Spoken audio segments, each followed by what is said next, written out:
Well, this is the second of my monologues whilst I'm away on the Kennet and Avon Canal. The lovely Julia is in the galley, and I thought I would take an opportunity to again have a chat to you. These monologues that I'm doing here are sort of not as coherently put together as perhaps the ones when I'm sitting at home, and I've been able to look at my emails and get inspired by a number of things that my viewers have said and sent to me.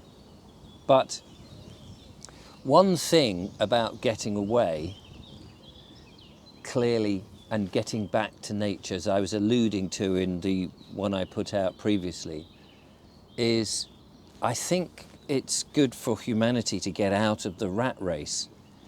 The last 150, maybe 200 years in which man has been progressing has taken us very easily and rather,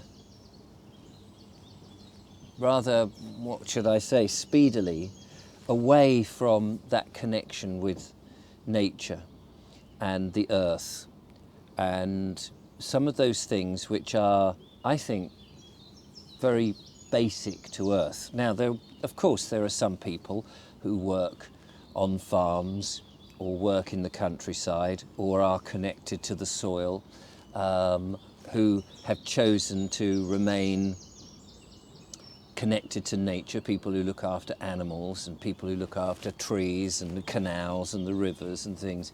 But really and truly, that's quite a small proportion. A lot of people have been encouraged to get into, what would you call it now, modern industry, under artificial lights, fluorescent tubes, LED lighting, all that time trying to generate money in order to stay still.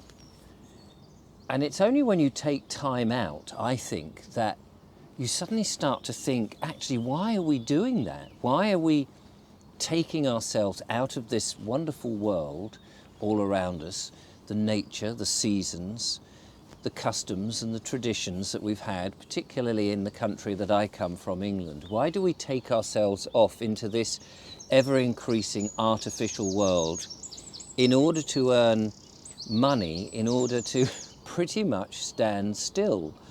You know, people seem to be running ever so hard just in order to keep up with their payments.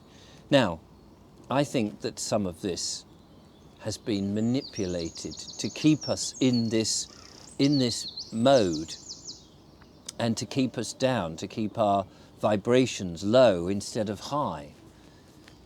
I think there was a time when, I suppose even before the Normans came, perhaps before the Romans came, in which just that very basic subsistence farming and the ancillary jobs that was all around that had in some ways greater meaning for the human psyche.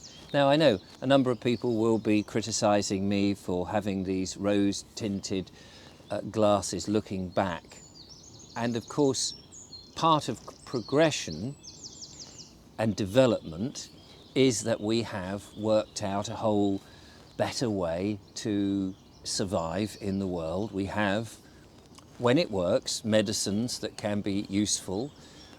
We have technologies which are useful. But I wonder now, where are we going? Where are we progressing to? What is the end game? Progression, it seems to me, for the sake of itself, doesn't seem to be a very useful thing.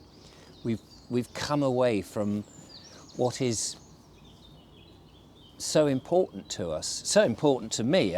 And of course, I can only speak from my own point of view, from my own opinion.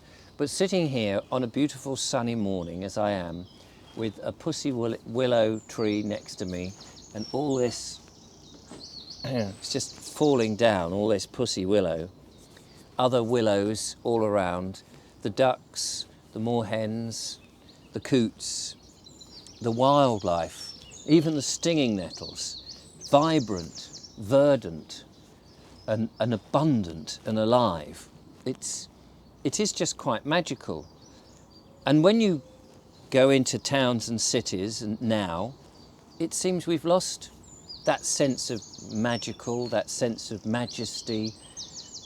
The architecture is utilitarian, it's mean with its mean windows, it's box-like, it has no expression anymore.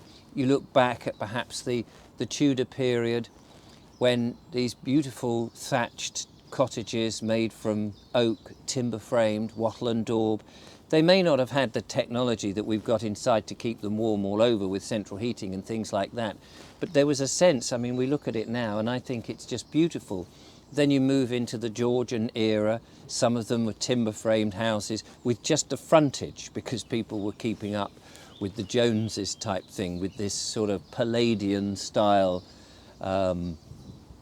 aesthetic. And then even into the Victorian period, in which bricks came into play. Once you could move clay and bricks on trains, steam trains from about the 1830s, 40s, and suddenly brick houses started to come up, and we saw the beginning of the urban sprawl, and we saw the 2 up, 2 down terraced houses, particularly in the mill towns, for example. We start to see that essential for housing and stuff, but the move away from the land, and in my mind the move away from that connection with the soil. I was watching a video the other day in which a chap was exploring earthing, taking his shoes and socks off and realizing that there is a charge, an energy charge, that comes out of the ground. And I think that probably helps us. We wear these plastic and maybe leather and other man-made fibres on our feet that stops us being connected. And in our houses, many often have concrete floors, or we're raised up off the floor on some form of wooden floorboards, but often with a plastic or a resin-based pseudo floorboards. And again, that connection with the earth disappears. I'm in the future, if we get out and we can escape the tyranny of the governments, the 15-minute cities, the digital IDs, the progression into what seems to me is ghettos that the WEF, the WHO and the tyrannical governments are trying to push us into. And if we can escape the nonsense of the depopulation of the planet and all of that, my aim is to get back into the country, have a small holding, to work with animals, to work with plants, to have a more wholesome and holistic life, to find the soul, if you like, and embrace my spirituality.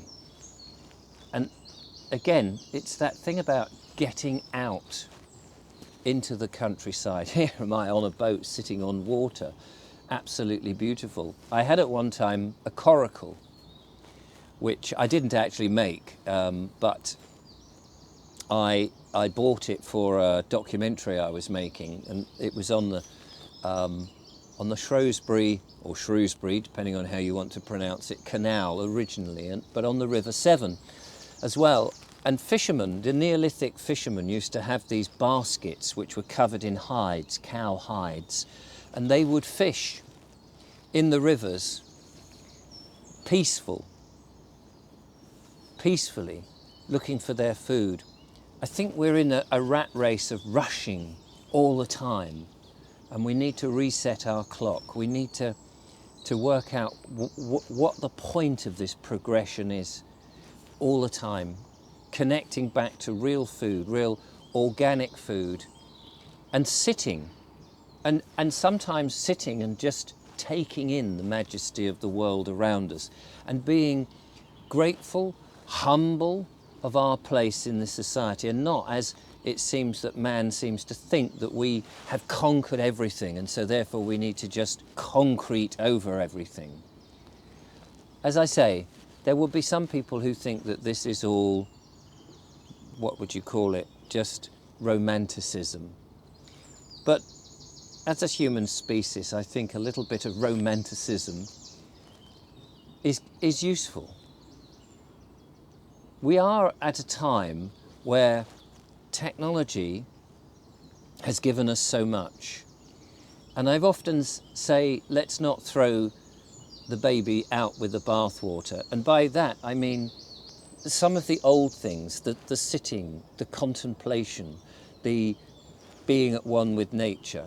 Let's not get rid of that just for the sake of having big screens, digital interfaces, transhumanism, trans-augmentation, and moving ourselves away from this wonderful and incredible globe that we are all part of. Let's not hastily move to what is possibly not an ideal future for all of us. I will bid you farewell for today, and I may manage to get one or two more of these on the journey I'm doing. If you want to watch the whole adventure, go to The English Couple. I'll put a link in the description, and watch Julia and I as we navigate on the Pipe Dream, our friend Ed Sage's boat, and you can watch our shenanigans on the Kennet and Avon. Till next time, thanks for watching. Bye-bye.